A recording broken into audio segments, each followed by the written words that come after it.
Yun na nga po, no? Pagkatapos kong i-deliver yung order sa ating asola, no? Ng ating client taga Laguna ay balik sa original na pan, no? Which is paglilinis ng pan.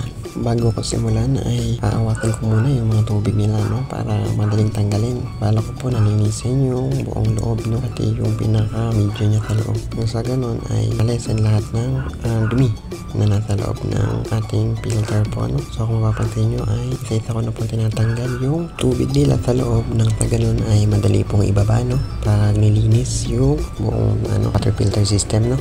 Kung mapapansin nyo po ay puro DIY lang yan, no? So maging yung ibang materials ko na ginamit ay mga makukuha lang po ba sa paligid o kung sa ganun ay makales din sa gastos. Sa mga nagtatanong po, hindi ba magastos yung pan mo dahil sa aerator?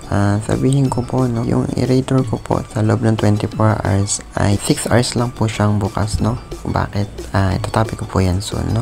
Or pag-usapan po natin soon. Kung at paano ko nagagawa yun, no? Sa mga naghahanap po pala ng asola, message lang po kayo, no? Pag-usapan po natin.